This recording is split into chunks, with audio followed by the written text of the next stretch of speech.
We're here at the historic MacGregor Ranch where local bird rehabilitator Scott Rashid has 5 Cooper's hawks who were injured in the hailstorm earlier this year and had been rehabilitated down in Broomfield.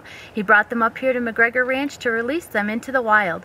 It's a beautiful setting to release these birds, and maybe if I'm lucky, I'll get to release one as well. Let's go see what Scott's doing now. That's a big girl. Beautiful. Wow, is she pretty?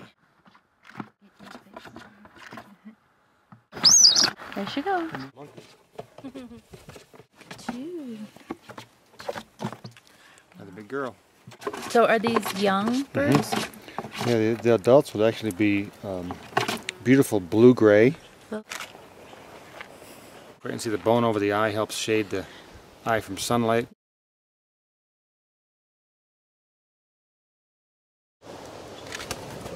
Climbing.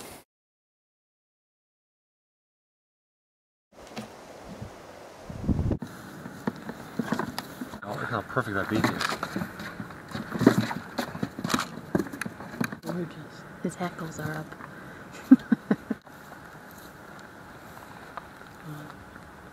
It's good to let them look around a little bit and kind of get an idea of where they're going, what's going to happen. Yeah.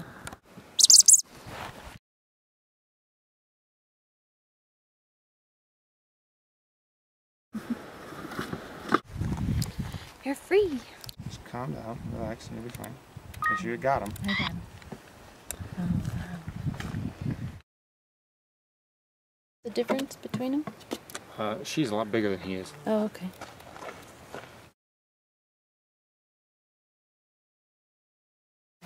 Ready? Don't Okay. throw it, let's go. Ooh, that's awesome. Oh, that's so cool.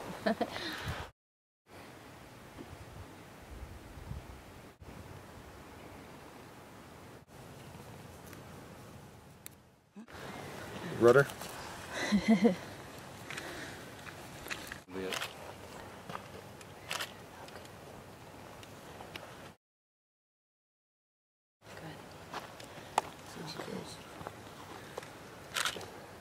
going to back up here. I'm going to see if it maybe get a shot of the wings.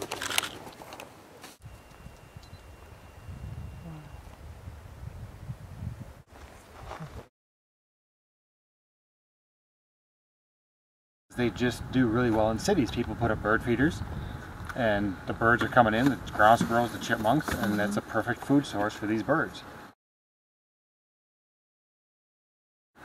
And they're so quick, they'll just sit in a dense foliage like this, maybe a juniper bush or a ponderosa pine tree or whatever.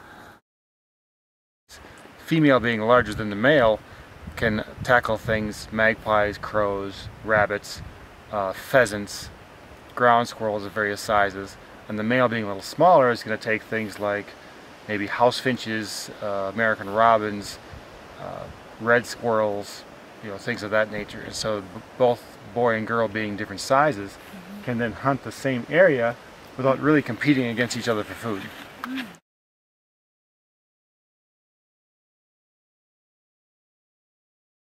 Cooper's hawk is really the bird that got the name the chicken hawk, because it would sit in the woods and the farmer would have his chickens out running around, and the Cooper's hawk would come through and grab a chicken, and the chicken of course would start screaming, and the farmer would come out and see a pile of feathers and look up and see the red-tailed hawk soaring, and right away assuming that's the bird that killed my chickens. Now red-tailed hawks are perfectly capable of killing chickens, it's just that they are not as agile as the Cooper's hawk, and so the Cooper's hawk really is kind of the bird that got the name the chicken hawk. The reason they're released up here versus being released down in the valley is very simply that in the valley there's a lot of windows, there's a lot of houses, there's a lot of cars. So I like to release them here at MacGregor Ranch because it's a perfect spot for these young birds to get out and look for squirrels, birds, chipmunks. They'll probably be here another week or so until they figure out kind of where they are, what direction is south, where do I go for migration, and they'll migrate. They may end up in North Texas, they may end up all the way into Mexico, they may end up in South America.